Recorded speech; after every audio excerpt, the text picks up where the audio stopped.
بسم الله. د لغاتونو د کورنۍ دوهم کلاس ته ښه راغلاست. لومړی لغت یې وایو برین.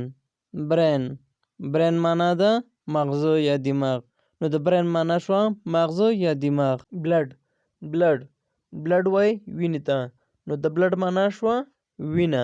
بون بون بون وایي هډوکي ته. نو د بون معنا شوه هډوکی. هرټ هرټ هرټ وایي زړه ته. نو د هرټ معنا شوه زړه. لیور لیور لیور وایي ینه یا ځیګر ته. نو د لیور معنا شوه ینه یا ځیګر.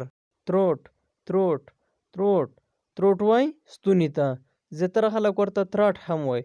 تروټ یا تراټ دواړو معنا ده ستونی. سپلین سپلین سپلین سپلین وایي توري ته. نو د سپلین معنا شوه توری. سټومیک سټومیک سټومیک سټومیک وایي معدې ته. نو د سټومیک معنا شوه معده.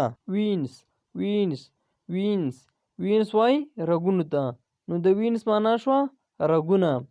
که وین وایي رګ ته وایي، که ایس ورسره یوځای کړو یعنې وینس. وینس بیا وایي رګونو ته. نو د ایس په زیاتېدو سره دا جمع حالت ته هوتی دی. که ایس ورڅخه لرې کړو نو وین بیا ورته وایي او وین معنا شو رګ. او که ایس ورسره اضافه کړو نو وینس. وینس معنا ده رګونه. مسل مسل مسل وایي غزلې ته. نو د مسل معنا شوه غزله. بلډر بلډر بلډر وایي مثانې ته. بلډر یا یورینري بلډر دا دواړه چې د مثانې ته وایي. که څوک استعمال کړي بلډر یا هم ورته ووایي چې یورینري بلډر دا دواړه یو معنا ده او معنی په پښتو کې ده مثانه. انټسټینس انټسټینس انټسټینس انټسټینس وایي کولمې ته یعنې کولمو ته وایي. انټسټینس معنا دی کولمې. سمال انټسټینس سمال انټسټینس سمال انټسټینس وایي کوچنو کولمو ته.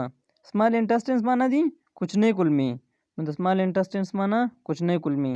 لارج انټسټین لارج انټسټین لارج انټسټین وایي غټه کولمه. نو د لارج انټسټین معنا غټه کولمه. لانګز لانګز لانګز وایي سږو ته. نو د لانګز معنا ده سږي. کیډني کیډني کیډني وایي ګردې ته. نو د کیډني معنا شوه ګرده.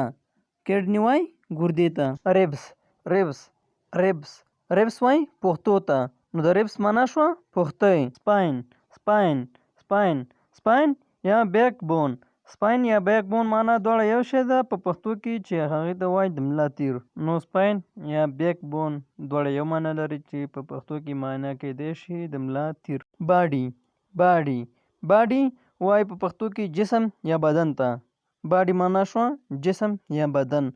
دغه لغت موږ لږ اخر ته پاتې شو. کوشش باید موږ دا کړی وی چې دغه لغت موږ د لغتونو په اول سر کې راوستی وی، خو بیا هم تاسو ته دغه لغت موږ وړاندې کړ. کوشش وکړئ چې دغه ټول لغتونه تاسو ځان سره یاد کړئ. ګرانو زده کوونکو دغه زموږ دویم کلاس و د لغتونو په کورنۍ کې. دوهم کلاس همدلته پای ته ورسېدو. دریم کلاس دپاره تاسو منتظر اوسئ چې هغه به وي د کورنۍ د غړو نومونو په باره کې. کورنۍ او یا هم د خپلوانو ټول هغه نومونه چې په انګلیسي کې ورته اخیستل کېږي هغه ټول نومونه به موږ تاسو ته په دریم کلاس کې وړاندې کوو. د دریم کلاس دپاره زموږ چینل د سره سبسکرايب کړئ او لغتونه حتما ځان سره په یاد ولرئ. مننه. همدلته خدای په معنی درته وایم. تاسو په خدای تعالی سپارم.